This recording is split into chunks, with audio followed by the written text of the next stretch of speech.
Hi, everybody. Well, I'm so happy that you've joined me.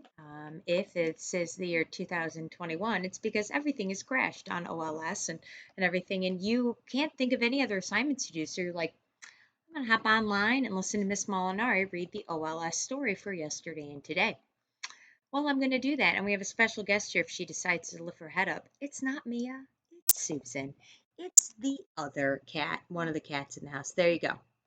That is Susan. Some of you are like, that looks like Mia. Well, sometimes cats look alike, but this is Susan. She's a horse. Okay, she likes to eat other cats. No, not really, but she kind of pushes them around. All right, so the story that I'm going to read for you with you today, I believe is for week 18, day 1 and 2. It is called, though, The Little Rabbit Who Wanted Red Wings. It is in this fantastic book that you all have. And you know the drill. I'm going to have you go get the book. And it is on page 180. It is an American folktale retold by Betty Erickson. And if we don't know where it is, oh, I'm going to sneeze. Excuse me, I would pause the video, but I did that before and then I lost the whole video. Oh gosh, there's another one. This is not what I want to be doing while it's recording. Look for your table of contents. I think I walked through it. Okay, so find your table of contents and you will find The Little Rabbit Who Wanted Red Wings on page 180. Can't make this stuff up. Okay, so turn to page 180, my friend. Oh, pause the video. Go get your book. Ready? Go.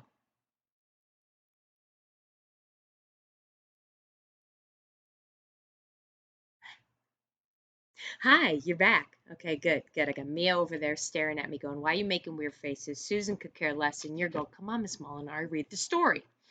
All right, page 180, 180. All right, we do what we always do, and we're going to do a picture walk, okay? Because that's what we do. And you like it, right? Because it helps us get a better idea of what we're about to read, even though we look at the title, The Little Rabbit Who Wanted Red Wings. Well, I'm going to guess that it's not about a huge puppy who goes on an airplane. I was just trying to think of something totally not about little rabbits who want red wings. So when we look at page 180, we see the title. On page 181, you see, looks like a little rabbit with red wings, like the title. And I also see a cardinal. Where is he or she? Where is this rabbit? Where's the setting? Is it inside, outside? Is it at a pool? Is it on a mountain? What do you think? And what makes you think so? Like I see something and they're called cattails. Yeah, those are those little brown things. Those are called cattails. I also see a lily pad. So this makes me think it's near some sort of pond or water. Turn the page, page 182, and down at the bottom, I see the little rabbit with the red wings. Kind of looks like he's not real happy, and I see thorns all around. I also see a gopher. Okay, so what's going on? Page 183, I see a little bunny rabbit, and looks like a bigger bunny rabbit is giving big hugs, and they are outside, and I see a cardinal.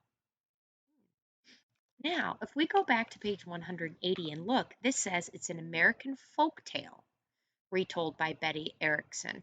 A folk tale is kind of like as a tale. We've talked about trickster tales, where it's a short story. It teaches a moral, a lesson. Think about fables. Do the right thing. Treat others the way you want to be treated. We've listened to a lot of stories that have a lesson in it, and this is going to be another one. So I want you to think about who the main character is, maybe what the problem is and solution, and what the moral, what the lesson of the story you think might be. Okay? All right, here we go. Little Rabbit had soft white fur, long pink ears, shiny red eyes, and a puffy tail. But he didn't like the way he looked. When Squirrel raced by, Little Rabbit wished for Squirrel's big bushy tail. When he saw Porcupine's pointy quills, he wished he had quills. When Duck waddled by, he wished for her floppy orange feet, too. Little Rabbit kept on wishing, but his mother said, I love you just the way you are. One day Groundhog heard Little Rabbit wishing and said, Go to the wishing pond and look at yourself in the water. Turn around 3 times and make a wish. So Little Rabbit hopped to the wishing pond.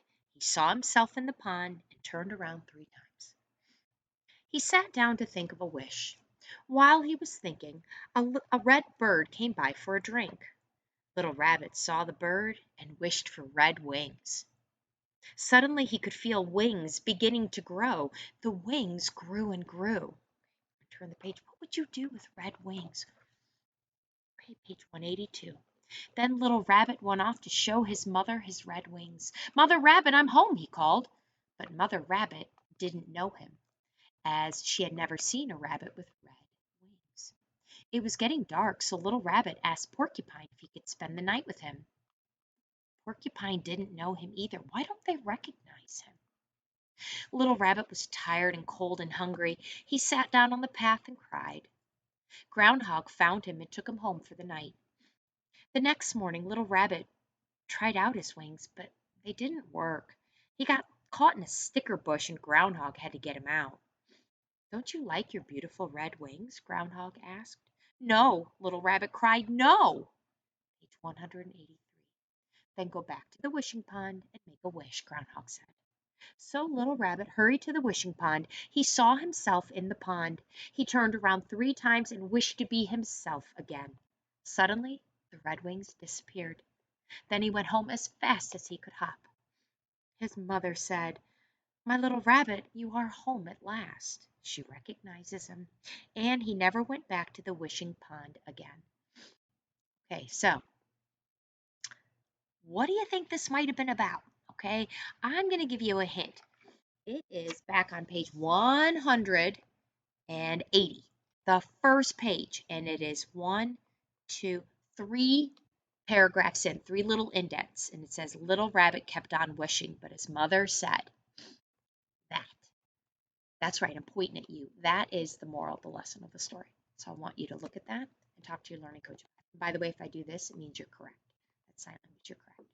Okay, remember, page 180, 3 indents down, Little Rabbit kept on wishing. That's going to tell you what the lesson of the whole story was. Te amo, I love you just the way you are.